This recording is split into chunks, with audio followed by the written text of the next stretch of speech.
and welcome back to the X-Files Revisited. This has been I'd say an episode that we've been longing to get to. Jose Chung's from Outer Space, episode 20 from season 3. Brian, tell us a little bit how this lands in the legacy of the X-Files. I think this is generally considered a favourite when it's a Darren Morgan episode. That's pretty much all I need to say, I would imagine, at this point. Yep. Darren Morgan, it's got Darren Morgan dialogue, it's got Darren Morgan cleverness with the way he deals with a very specific theme. Yeah. I don't really know what more to say than that, to be honest. That could just very well be the review of the episode. Darren Morgan, it's essentially code for 5-star. We'll get there though. Sweet. Yeah, it's bittersweet because it's very bittersweet because this is the last Darren Morgan fully scripted episode, isn't it? For a long time, yes. Which is unfortunate. Yeah, he's got some more, but we've got a long way. Thankfully, Vince Gilligan does pick up the baton from Darren Morgan very, very well. Obviously, if the Vince Gilligan, you'll know his name from Breaking Bad. He made his break here in the X-Files with Soft Light, which we've already reviewed. That was kind of his testing ground, but he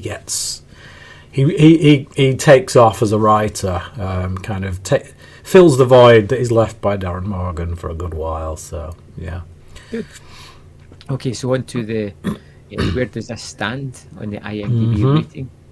Yeah, shoot, throw a number at me. I would go very high, but I've got a feeling that this episode isn't, although it may be well loved, it may not be loved as much as I think. So I'm going to lowball this and go with number 15. But I would place it much higher. Okay. Well, I don't know about much higher, but certainly X-Files fans agree with you because they place it at number 11. So, yeah. Of the 217 episodes on IMDb, this sits at number 11 according to the IMDb fans rating. So, yeah. This is a no-brainer top 10 episode. It's a strange one because it's like if you ask me straight off the bat, list your favourite rank your Darren Morgan episodes. This is one that when I'm watching it, I'm like, oh yeah, this is good. This is really good. But just in terms of Darren Morgan, it's just like he's on another level. Yeah. If you ask me where to rank it in Darren Morgan's episodes, I would say this one, the rest. Really? Yeah. Really? I think you need to go back and watch Clyde Bruckman one more time because for me it's Clyde Bruckman. Then it's very difficult to decide, but Humbug and Jose Chung are fighting it out there for second place, and then obviously we've got War of the Copprophages. But yeah. Okay, be interesting. Yeah, be interesting when we get to the end of this to do a video in which we just rank the Darren Morgan episodes. So yeah, sure. That would be fun to do. Okay. So stay tuned for the next 10 years. Yeah. All right. So episode 20 of season 3, Jose Chung's From Outer Space. We open up on a spaceship. A little bit like the Star Wars opening. Very shaky. Turns out not to be a spaceship after all, but rather a roadside worker on one of those little crane things that you stand in to fix lights and stuff. But that pretty much sets the tone of where the rest of this episode is going to go. Exactly. And just quickly, I'll just say that it seems to me that Darren Morgan's scripts, everybody seems to up their game. Now, we've seen some clunkers from Bowman before when he's directed, but he seems to get the material, and from the initial shot, you get the tone and the playfulness of exactly what it's doing. It's great. I do feel that's all there in the script. I feel like any let's face it, all the directors that work on the X-Files, at the very least, they're competent directors. They know what they're doing. They all, they work like a well-oiled machine. An episode lives and dies on the script when it comes to television. It's like when you've got a Darren Morgan script, it's like that alone elevates everyone. There was a quote from Bowman saying that he had to read the script 15 times and then have an 8-hour meeting with Dan Morgan to fully understand all the intricacies. Yeah. I've watched this a number of times, and it's probably this time around that I've understood it most. But as we've often said, when we come to these, when you review them and you're going through scene by scene, it does often shape or reshape your opinion of them. There's been episodes that I've hailed as great, and then we've got into it and I've been like, oh, actually not so great. And then likewise, Teso dos Bichos, worst episode ever, and actually no, it was just average. So we're on this opening scene. We've got this spaceship that it isn't actually a spaceship, and then we've got Chrissy and Harold who are driving. Harold declares his mad love for Chrissy, and it turns out they're actually just on their first date, which is quite amusing. Right there, this guy comes off as a bit full on. And then we got my notes here is literally just, how the hell should I know? That is a line of dialogue that's going to crop up a couple of times throughout this episode. But this the first time it is spoken is by an alien grey. So the alien greys we've become accustomed to on this show in the mythology arcs. The two of them, it appears as though they're going to abduct Chrissy and Harold.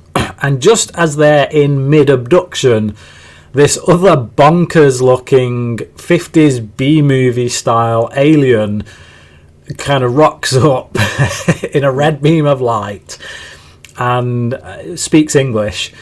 And it all goes belly up from there. And one of the grey aliens is like, what's going on? And the other one's like, how the hell should I know?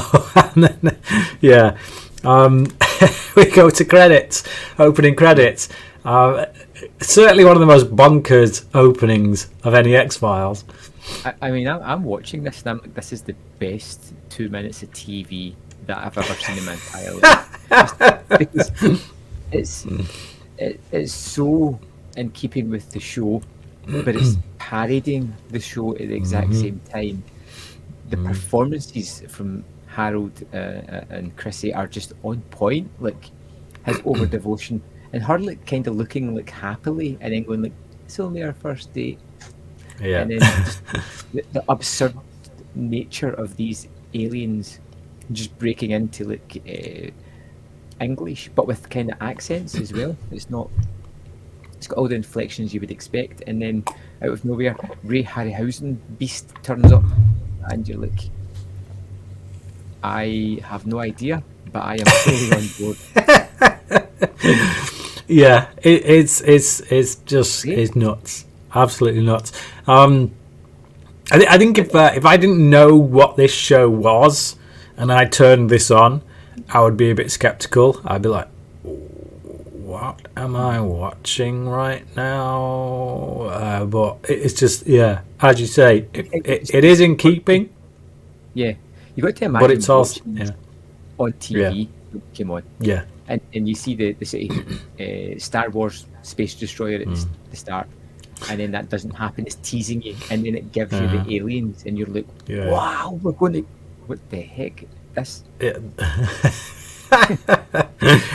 Yeah, it's bonkers. The abductors get abducted. It's Okay, so we get past the opening credits, and we meet Jose Chung. So this is a book writer, and he's talking with Scully. He's writing a book on abduction, and Mulder won't speak to him because he's not a believer. Jose Chung is not a believer. He's skeptical, and yet he's been chosen to write a book on the very subject of abduction and abductees. It just so happens that Scully loves this guy, reads his books,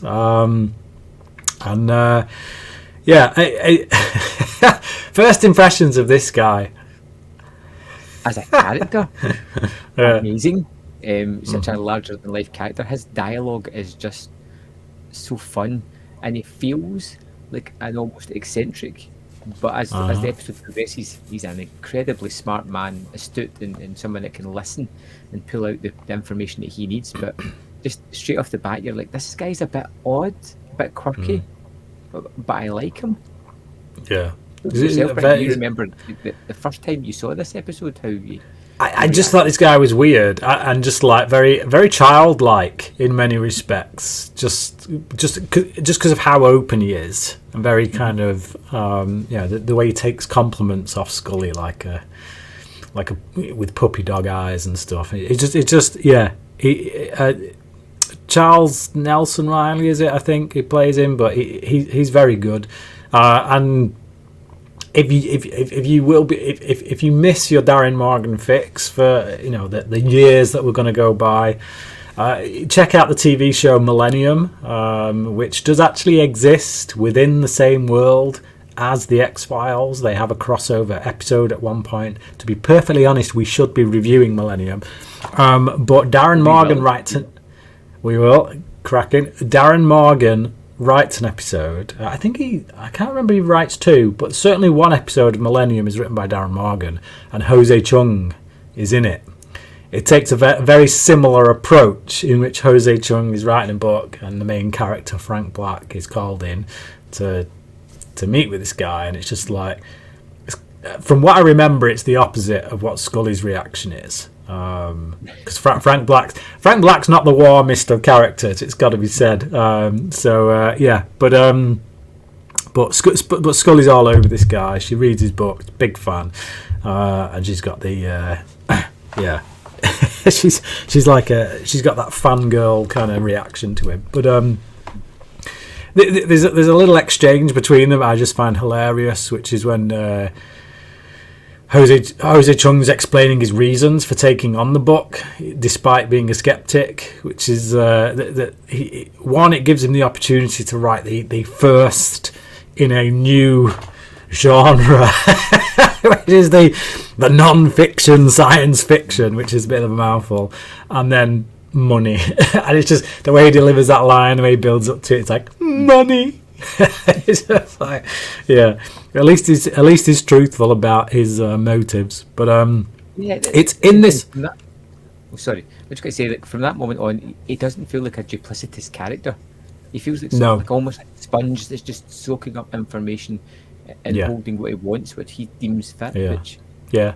Which is what he's there to do. He's been sent in by his publisher. Look, go in, do the research, write your book. They're expecting a particular result because, quite frankly, with everything that's going on, there's only one result that you can get, which is abductees are bonkers, So, but out of this conversation, sorry, Brian, is it abductee or alien experience? Yeah, that's right. But out of this conversation, and this is something that Morgan has done in every one of his episodes, very early on, if not the pre-credit sequence, certainly the one that comes immediately after, he sets out his theme. He says this is what I'm exploring, and literally everything else that comes after in the episode is going to deal with this theme. And that theme is that truth is subjective. So everything about this episode is all to do with the subjectivity of truth. The way that everybody's truth is different, even when it's all comes from the same place, the same situation. Everybody's take on it is different.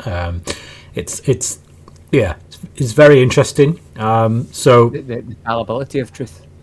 Yes, the fallibility of truth, because it's dependent on humans' ability to we're unreliable narrators, basically. So Scully tells him how she got involved, and that Chrissy had no memory. So we pick up when Chrissy was returned after the abduction, and she had no memory but showed signs of being abused. Then, the night after being examined, received a visitation, which leads you to think, oh, it's going to be but it's not. No, it's Harold. Harold trying to chat at the window. He's like, so obviously at this point, Harold is prime suspect number one for having raped this woman. So the last thing he should be doing is going round to her house, kind of throwing stones at the window. So when her dad kind of sounds like he's going to come out, Harold does a runner but gets picked up by the police, which makes him look even more guilty. Yeah. I like this scene because it plays with what they're seeing or what they're believing to see, because she thinks she sees an alien. It's a cat, doll, or a stuffed toy. Again, she thinks there's an alien outside. It's Harold, It's just, I kind of like that. We get the theme, we go straight into a visual representation of that. Yeah, absolutely. So Harold passes a lie detector test saying he was abducted, then changes his mind when Mulder and Scully get there. So it's kind of a bit of, it's more transitionary scenes. It's kind of thing. It's like, it's very just information dump kind of thing. But it basically, it's leading us to Mulder questioning the girl, Chrissy, and he believes that she's suffering from post-traumatic abduction syndrome. Mulder convinces her to undergo hypnosis, something Scully shows great skepticism towards, despite having undergone it herself. Yeah. In the show. Obviously, back in Irresistible, an episode that you absolutely adored, she did undergo some hypnosis. Now, whether her skepticism can be seen as a result of having gone through it, or whether it's just negligence on the writer's part for not picking up on the fact that she has gone through it, either way, it works. Scully is at heart an almost skeptic or a realist. I mean, you could say within the thematics of this episode that she's chosen to warp the memory of that. Yeah, absolutely. And remember. Again, it's like, if you go back to that episode as well, there were no tangible results from it. I don't feel that would be really set in stone for Scully. I think that is an episode she could look back on and go, I was in a vulnerable place. I shouldn't have done the hypnosis thing, because the stuff that came out of it could have come from anywhere. I could have just, so interesting, but interested to hear other people's takes on that. So Chung admits to being fascinated by the power of suggestion, of mere words, which feeds into the next scene, but also feeds into the theme he's exploring. Just, again, like you said, the fallibility of the human brain to cope with the things it is seeing, hearing, thinking. It's just like, just the fact that you can be told something and believe it. The very idea of hypnosis feeds into the idea that, truth is subjective, and maybe it's neither subjective or objective, but something in between where it's fed to us. Who knows? But so as I say, it feeds into this hypnosis sequence, which is really well done, because we Chris is being hypnotized and she's having flashbacks to this alien abduction. She sees like aliens in the room, all kind of examining her, but then it's juxtaposed with the room she's actually in in which we see Mulder, we see Scully, we see the hypnotist, we see the other agents. So it's like the position of the aliens in the room is the same as those people, suggesting that men could have just as easily been planting memories as they were stealing them, because she says that they're stealing my memories. She has this memory of what she's seeing there, which is the aliens, but because it's juxtaposed with the men in the room and the hypnotist, and it's coming straight after what Jose Chung just said, that right there feeds into the idea that actually, were they stealing the memories or were they planting them? Which is, the whole subjectivity thing, and just the idea of truth being a ridiculous notion in many regards. Absolutely. So,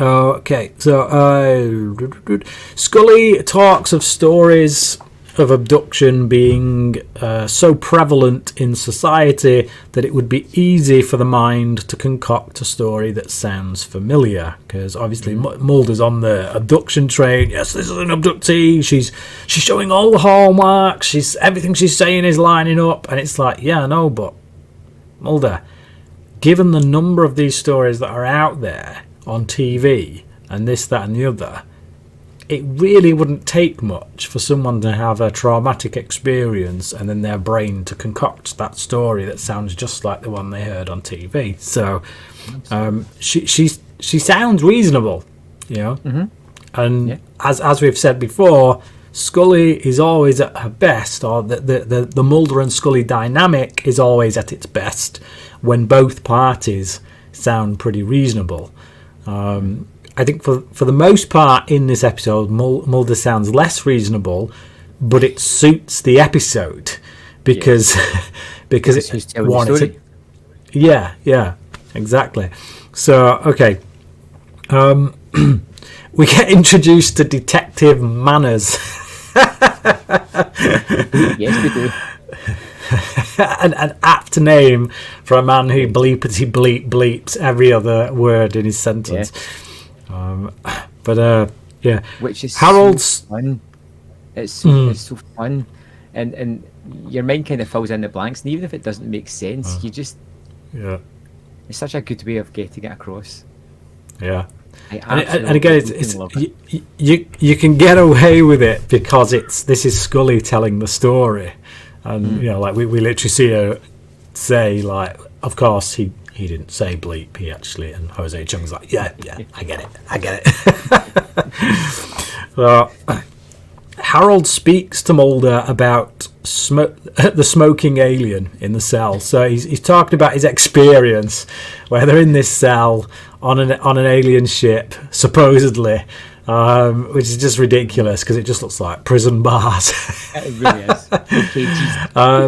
Cages. Yeah. Little animal cages, and there's so the two aliens that were trying to abduct them at the start, they're in there with them. One of them's called Ray, and so one of them sat there just smoking, like, This isn't happening. yeah. The other one's just like, yeah, rocking, like, this is not happening.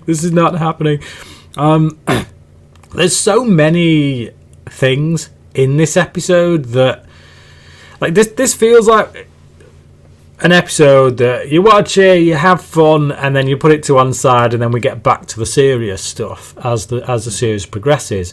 But actually, there are so many ideas in this episode that come back to the actual mythology, right? That one could almost say this is a mythology episode. Okay. It counts. That while there's no characters or events that kind of feed in, like you could take this out and you wouldn't know it was there, it does set up certain concepts that become very much a part of the lore of the show. It's almost like Darren Morgan wrote this and then Chris Carter went, you know what, that's genius. That's that needs to actually be in it. So yeah, there's stuff in here that in a couple of seasons time will make up the primary basis for one of the season finales. Right. So I'll get into that a bit more as it kind of rears its head. But yeah, so Scully asks Harold if he and Chrissy engaged in consensual sexual intercourse that night, and according to Harold, they did. So that leads Scully to thinking that all the alien stuff is just stress due to kids not mature enough to handle the experience of having sex for the first time. So yeah, so she's saying basically they've had sex, it's really done a number on them, and as a result they've concocted all this stuff in their heads. Why they would both concoct the exact same story in their heads, I have no idea, but again, there's another episode that would play into that called Folie à Dieu later down the line. So shared madness. But yeah, anything to? I'm just enjoying the hell out of it. Really, at this point, you're simultaneously trying to just enjoy what's happening, but trying to guess how it's circumventing the whole lore and mythology and how it's going to lead into the next scene as well. It's so well done that it's just enjoyable. You know, what can I say? No. So we return to the roadside worker from the opening of the episode. His name's Rocky, and he says that he saw everything and wrote it down, but was warned by Men in Black. And the men in Black, or the Man in Black at this point, because we only see one, played by Jesse Ventura, that's it. So played brilliantly, I've got to say, by Jesse Ventura. He's fantastic in this with his delivery, absolutely fantastic. So he rocks up and suggests that it's ridiculous to declare that seeing is believing when there's so much science around how the brain tricks us into seeing things that aren't there, which is actually a really bloody good point. It's like, you know, this very idea that, you know, like you know, because the reason I like that line of dialogue as well is because it speaks volumes about faith. Because a lot of people say, you know, I won't believe it till I see it. Seeing is believing. And it's like, well, actually it's not, because you could see something or believe you've seen something, and what you believe you've seen isn't actually... It's just, again, it's that subjectivity, that kind of, what is truth? How is it defined? Through whose lens are we looking at? You know, if you put a cup on a table, a multicoloured cup, and you get someone over there to describe the cup, you get someone over there to describe the cup, you get someone over there to describe the cup, you come back with 3 different descriptions of the cup, because they're all seeing it from a different angle, a different colour, the light's hitting it in a different way. They're all talking about the same cup. The cup was true. The cup is no less false. The testimonies are all true. You know, what they've seen is true, it's real, and yet all the testimonies are different because they've all seen it from a different perspective. And it is that idea that seeing is believing, yeah, but that guy over there didn't see the same thing you saw, and yet you both saw the same thing. Yeah, so I love the whole way it's described. Like, Jesse Ventura comes into this, and it's almost like aggressive truths he's delivering, because he's so he's so articulate with what he's saying, but his body language and the style he's saying it is duplicitous and argumentative at the same time. But everything he's saying is, you're like, yeah, he's just seen Venus. You know, you're like, not in your head. And even the way it's filmed, the way he pulls into the garage, it's so fast and sped up and otherworldly and just strange. It just gives you gives you a kind of curiosity. And I think one thing we haven't mentioned, which I think we should do, is the score in this episode, which really leans into the sort of comedic value and takes away a lot of the threat. Because if you take that scene with Ventura and you put a serious, ominous score on there, it completely changes it. Whereas we've got it as something fun and quirky. Yeah, the tone is right. It's like it's well judged. So yeah, props to Mark Snow on that one. But so Rocky's story. So he's written a story down. Everything you saw.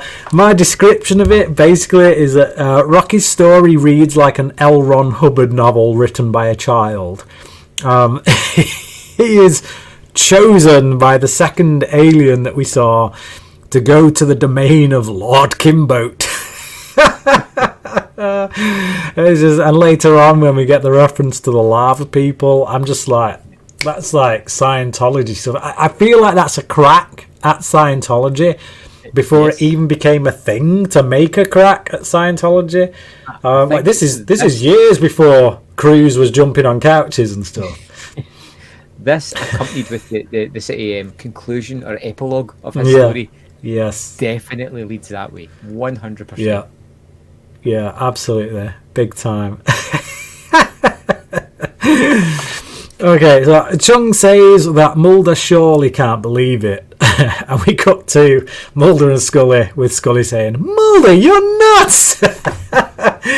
Because Mulder is literally trying to justify it, literally trying to say that, okay, yeah, look, he seems a bit wacky, but you can't just dispense with everything he says because you know, some of it seems wacky. There's possible truths there between, you know. I kind of love the scene where he's sitting with almost bated breath reading this manuscript to her, and then like pausing and waiting for her reaction as if to go, I mean, did you hear this? And then it cuts to Chung going like, yeah, by the time I got to the sex orgy, I was out. Yeah. So Mulder wants Chrissy re-hypnotised to see if what she remembers is really what she remembers. It turns out her such a crazy jump. Like you're like, it completely takes away the power of hypnotism because you're like, well, it didn't work right. Yeah. Do it again to see if we get results. Do it again, see if we get a different result. Yeah. Yeah, so I didn't like the results we got the first time round, so let's do it again, see what happens. It's like lucky dip, isn't it? Lucky dip hypnotism. Alright, so her memory is similar to the last one that we got, except instead of a room full of aliens, it's a room full of military guys. Oh, hang on, this is the one with the most hypnotist looking person I've ever seen in the planet. You're talking about what's his name? Oh man, classic X-Files character. I don't know if you remember him from. He was in Clyde Bruckman. No, I don't remember him. He was the sidekick who was brought in to Clyde Bruckman, where you know where he looks. Yeah, no, he's the same guy, same character. Right, same character. So it's literally what's his name? The Stupendous Yappy. It's not him anyway. Not on this one. So that's like video cassette later on. That's later on the video because he's hosting the video cassette. But he's in. We'll get to it when we get to it. So yeah, let's not deviate. You know what we're like. Okay, so. Yeah, so she sees a room full of military guys rather than a room full of aliens. And just as Mulder is ready to concede the case doesn't have anything to do with aliens, Detective Manners comes in and informs them that a boy claims to have found a dead alien. Which instantly makes Mulder go, okay! and makes Scully roll her eyes, obviously. Yeah. But we jump from there to Chung in one of his earlier interviews before we're kind of time jumping around the place. So before he went to see Scully, he went to see this lad. He's like the walking stereotype for your conspiracy theorist nut. He looks like a gamer. I'm sorry, gamer. I just alienated half our audience. But what I mean to say is he looks... Describe the room. There's a mattress in the floor. There's a kid curtain pulled across the window. There's a sketch of a grey alien on the wall. The place is... most importantly, he's wearing a Space Above and Beyond t-shirt. I don't know if you ever saw Space Above and Beyond. A few episodes. Right. Well, that was created by Glenn Morgan and James Wong, who are obviously directors, a writer-director team on the X-Files. So that was a little bit of a Chris Carter throwing them a bone, trying to give their show a bit of an advertisement. But so basically he's a nerd. Let's face it. This is 94, 95. This was not a good time to be a nerd. It was not a good time to be into comic books or into science fiction. Okay, it's like X-Files was just about starting to make it cool to be in science fiction. You got to go on another 5 years or so before people started admitting in public that yes, I'm a sci-fi comic book nerd. So. Are you going to say something? No, it's just a game. I'm quite happy to stay out of this conversation and not alienate the audience. Okay. No, but it's hard to... I am one of those nerds. Yeah. I am one of those nerds, okay? I am that guy who back in the 90s didn't want to go out and admit it unless I knew the person who was in the room with me. Now, I don't care. Now it's fashionable, it's cool, it's okay. So... Okay, the geek shall inherit the earth, as it is said. So Chung's interviewing this guy who's wearing the Space Above and Beyond t-shirt, and he says he wants to be abducted because life is just... He doesn't want to get a job. That's what he said. And I cracked up when he said that. So I don't want to get a job. The delivery, his deadpan delivery is just classic. So he was looking... So as he's telling this story to Jose Chung, he says he was looking for UFOs out in the woods in this place where they're supposedly spotted.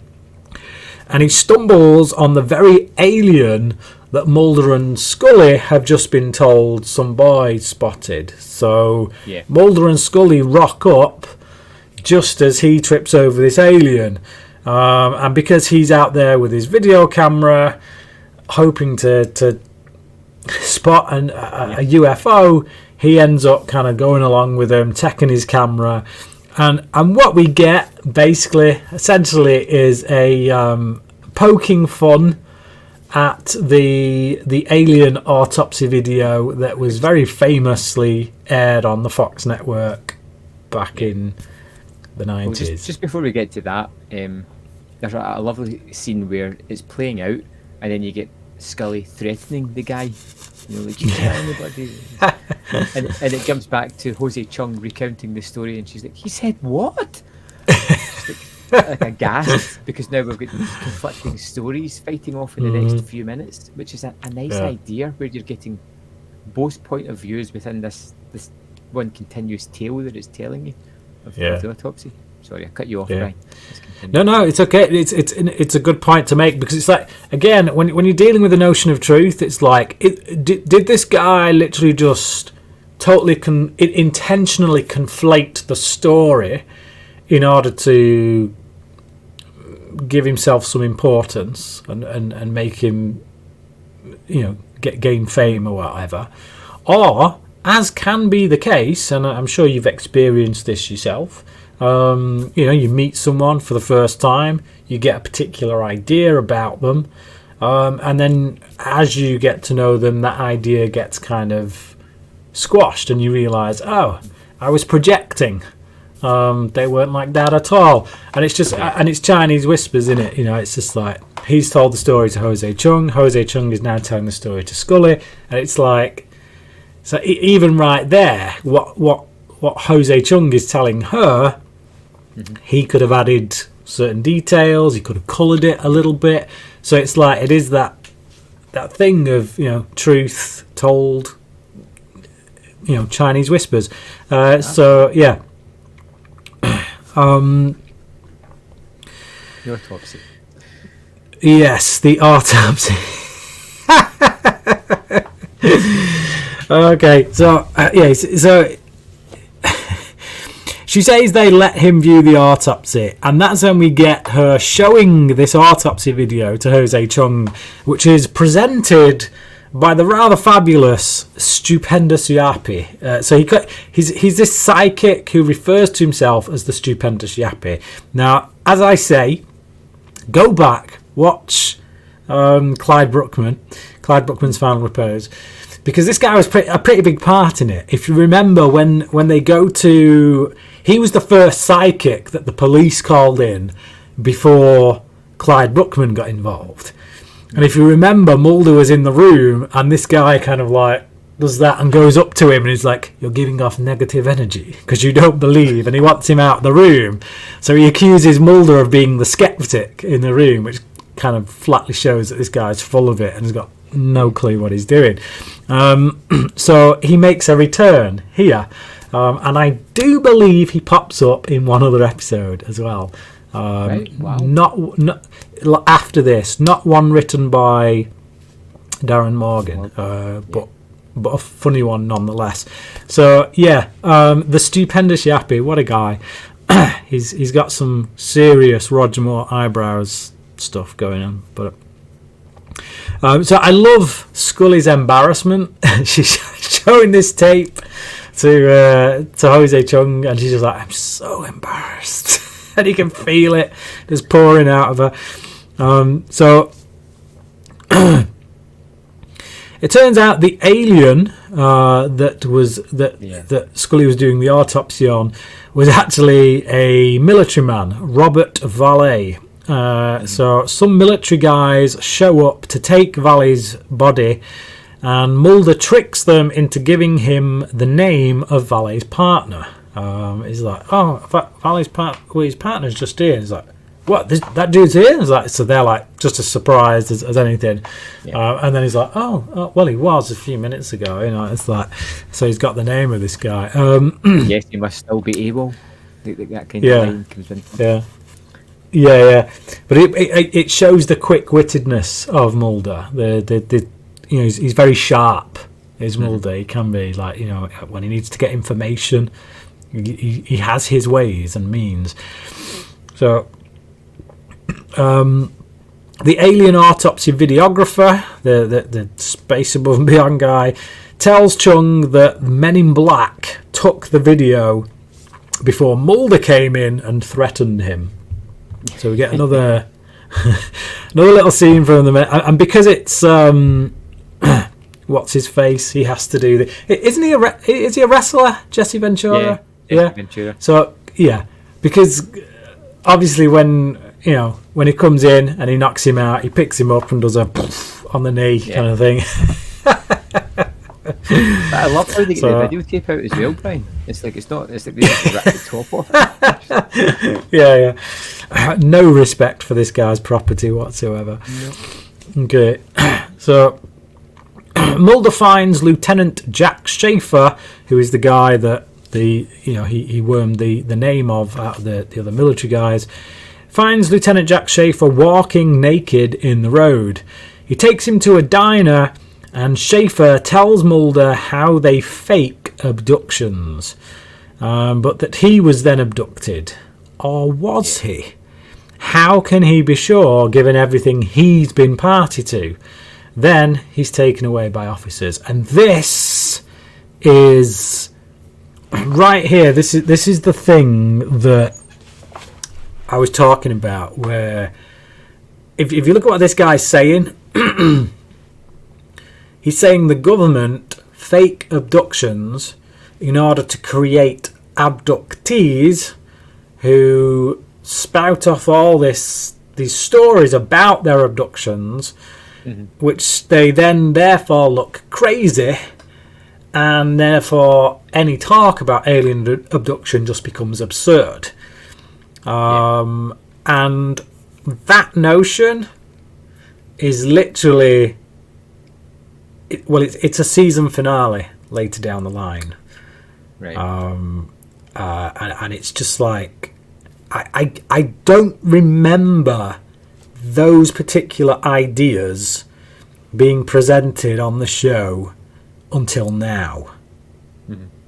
Yeah. Not in such a clearly defined. We get certain things in Nisai and 731 where Scully's being told one thing, Mulder's being told another, but you're kind of like, oh. But this is literally a military guy who does the alien abduction stuff, who's telling Mulder about it. This isn't some like, randomer. This is someone who is party to the very thing that he's doing. One little thing that he's doing, I like that he's playing with the mashed potatoes like Richard Dreyfuss in Close Encounters. Yeah. Little mountain. Just a great little touch while he's talking about fake alien abductions. And perception, just like since coming back, he doesn't know what's real. Like, he got abducted by an alien. He was posing as an alien to do this abduction, and then he got abducted by an alien. But then he sat there thinking, but did I get abducted by an alien? Or did I get abducted by the government posing as another alien because they'd finished with me and they needed to dispense with me in a crash that will then feed into the wider stuff. So it's this constant layer upon layer of subterfuge by the government that by the time you get to the end of it could very well suggest that aliens don't exist at all. That in fact this pursuit that Mulder has of this holy grail that he's pursuing is all a lie, created by the government to create people just like Mulder. Or that alien abductions are prevalent and the government are diffusing them by creating these random and silly ones.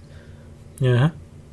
It gives you an argument for both views. Both sides. So it's just, but I put the emphasis on that one because that's a very specific thing that, as I say, the show will go down that route at one point. So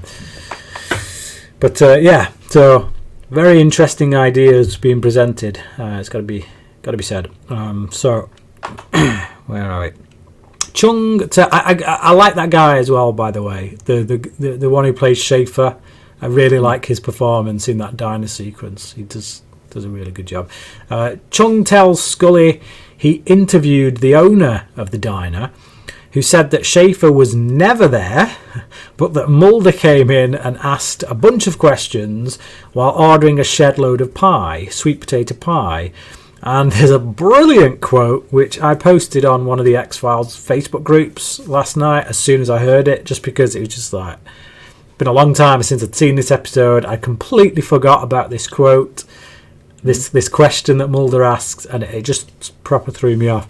Where he says, "You ever found a metallic implant in your body?" And then he does this thing where the guy's like that, and then Mulder looks at him and goes, "Are you sure? Did you check everywhere?" It's like, did you check everywhere? As if the guy said, "Well, I had a look, but I didn't find anything." It's like, "Are you sure? Did you check everywhere?" The dude hasn't checked, Mulder. Why would he check everywhere? He's not even checked. It's just the way it's phrased is just classic. Absolutely, I was in stitches. Yeah. The pie thing's got to be a Twin Peaks nod as well, hasn't it? Yeah. Like coffee and pie. It's got to be. Has to be, yeah. I think Morgan must be a fan. But and again, it's just like Jose Chung has interviewed this guy. This guy's told him a story, but where did the guy get the story? Was he threatened by the government? Was he paid off by the government? It's just like, is Mulder's story not true? You know, it even calls into question the validity of Mulder as a character. That, you know, it does Mulder lie from time to time in order to prop up his crazy conspiracy theories. It's like that is an interpretation you could have if you choose to, because we don't know what the truth of that situation is. Did that incident take place? Because the only person who's saying it is Mulder, and we've got another eyewitness saying that didn't happen. So the only person who could possibly confirm it is dead, as we get in a little while. So Scully tells Chung about her loss of memory, the Men in Black, Alex Trebek, and the notion that some abductions are perpetrated by the government for the sake of ultimately discrediting the wider community of abductees. And Mulder says the same about the Men in Black. So again, nice little, you know, Jesse Ventura rocks up with do you know who Alex Trebek is? Jeopardy. Yes. So obviously the I can't remember. I don't think it was Jeopardy actually. Not that Alex Trebek Is wasn't. Family. Yeah. Well, basically, David Duchovny was on a game show at one point. Right. Okay. You know, before he became famous as an actor, he was on a game show as a contestant, and he lost. And it kind of became this thing back in the early 90s when the X-Files was taking off. Everyone kept on digging up that he was on that game show and he lost. And I can't remember if it was one that was hosted by Alex Trebek, and that's kind of why they brought him in, just basically as this weird kind of get them face to face, and hey, that's an in-joke and a half. But I could just be pulling it out my ass, quite frankly, so we'll move on. But okay. That meeting between Jesse Ventura's Man in Black and Mulder, where Mulder kind of throws everything he says right back at him, like, well, yeah, you're saying this stuff, but it's people say that the Men in Black do operate the way they do in order to make it so that when anybody talks about them, it makes them sound like nut jobs. So, you know, which I really like that argument a lot. The way their cadence and the way they act and carry themselves so absurd, and it is the way you see Ventura's character is so absurd that you wouldn't believe that character existed anywhere other than this show. Yeah. And it's not a stretch, is it, to believe that the government could do something like that, where, you know, if we need to intervene in a particular situation, so we're going to intervene in it in the most obscure, absurd way, so that whenever any eyewitnesses talk about it, our job's done. All they've got to do is open their mouths, and they're digging their own hole, kind of thing. So, yeah. So when Scully woke up with Mulder in her room, which gets a really nice reaction from Jose Chung, it must be said. He's like, oh.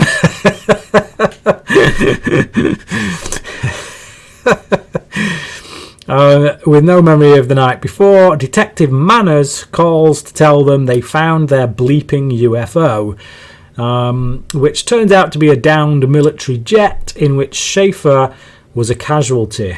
And Mulder says they just want witnesses to their alibi. Which, yeah, again, it's like, have they killed their own people? Yeah. Just for the sake of making the first abduction seem even more preposterous? It won't put it past them. No. It's quite insidious, but yeah. Okay, so Scully almost apologises for the lack of closure. We can see that Chung is feeling a little bit frustrated because this is just a mess of a case in which nobody's story seems to kind of be in line with anybody else's. Chung types up his notes when Mulder comes to see him to ask him not to write the book for fear of making believers seem foolish, which is a nice little moment, I think, because it shows where Mulder's at. He wants to be taken seriously. It's quite a vulnerable place. Not just for Mulder, but for anyone really who goes through something. And I'm not just talking about alien abduction here, but I think this scene in particular speaks into any kind of situation in which writers, media people, haphazardly write about things. You can write an article on the experience of rape and come at and not approach it from the perspective of the victims. You can do a disservice to victims of rape. Things like that. We get Chrissy in this, who at one point it's debatable was she sexually abused or is it abduction? And it's just, I feel like Mulder here, he's making the case for abductees, but you can just as easily flip that and say, well, okay, what about victims of rape? What victims of any crime? What about people who, even more so back in the early 90s? If you're asked to go to court to testify about a particular thing, some people wouldn't because certain stigma, this, that, and the other, and it's like, and it's. You can put that down a lot to media representation and things like that. So it's actually quite a powerful scene if you look at it from where Mulder's coming from and apply it to all manner of other things. But unfortunately, Chung writes his book anyway, irrespective of what Mulder says, speaking of each character in such a way as to make them all seem somewhat pathetic. Even Scully, Scully's sat there writing the book, and even she's like, I feel like she's been let down by her hero.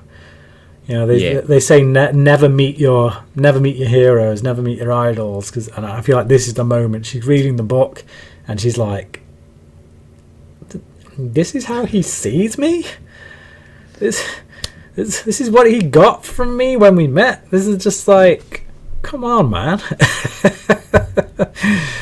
So, we see like Rocky leading his Scientology meetings and cult, Harold. right? It's called a cult. We got Harold still being alone, looking for love. It's just So I love that interaction with Christy and Harold, where she's trying to save the planet, and he's like, "I still love you," and she's just like, "Men." All you think about is love. So so the problem of eyewitness accounts is the subjectivity of truth, which makes us all alone, as we only have our own understanding or lens with which to see the world. That was kind of my sum up. That was obviously not part of the episode, but yeah, that was my sum up of the episode. So I'll just go into it. That basically that's how I sum it up. Is the problem of eyewitness accounts is the subjectivity of truth, which makes us all alone, as we only have our own understanding or lens with which to see the world, which again, as I say, goes back to that analogy of the glass.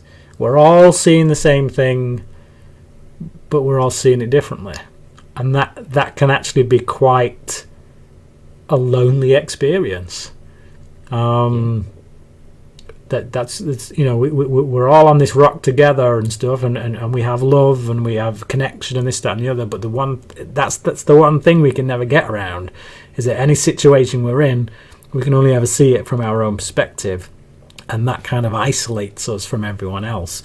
So which calls us to accept each other as well in that regard. It's a very if you want to look at it in those terms, the episode is almost a call to be more accepting of everyone, because actually somebody might have seen the same thing you've seen, but they've just seen it differently, and we can't understand each other as a result, even though we've seen the same thing. So it's a very complex, very beautiful episode, as we've become accustomed to from Morgan. It's perfect writing. The dude is a genius.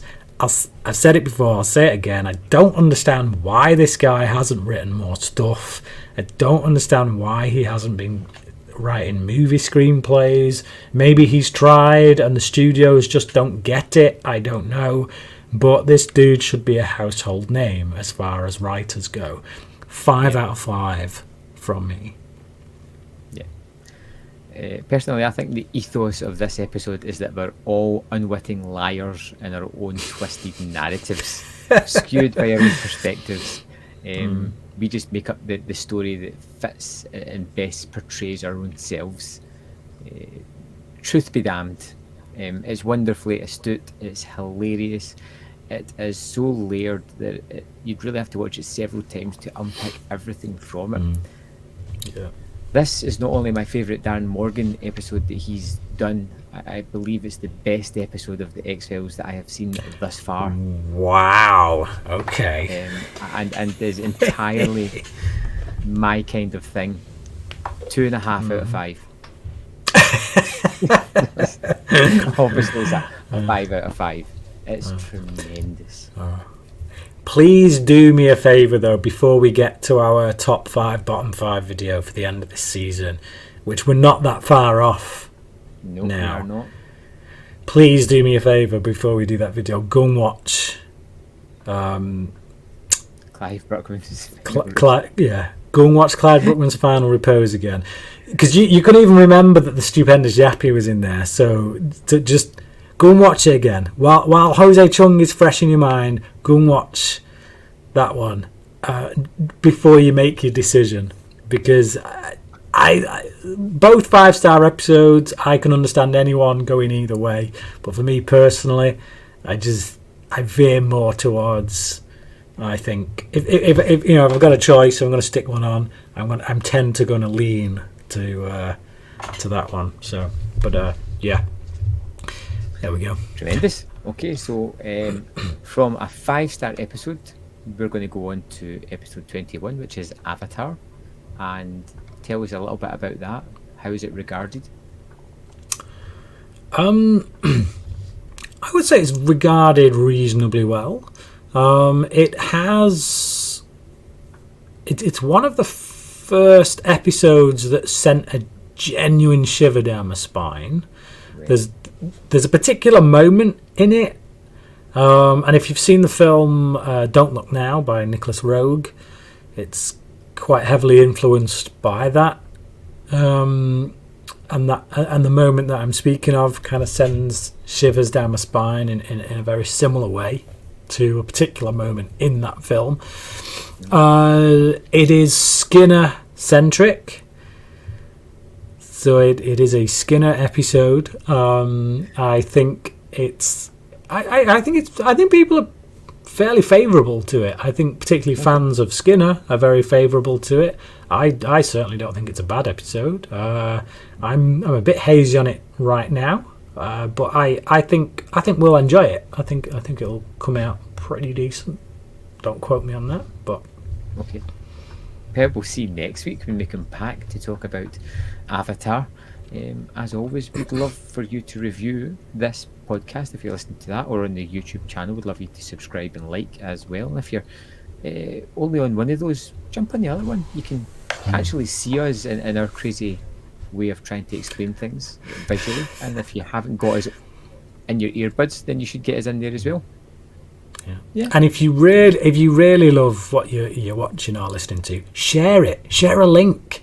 Let other fans know as well. You know, go on the Facebook groups, the X-Files Facebook groups. Go and share a link to our show so that other people can hear it, find out about us. It would be greatly appreciated. But hang on. Yeah.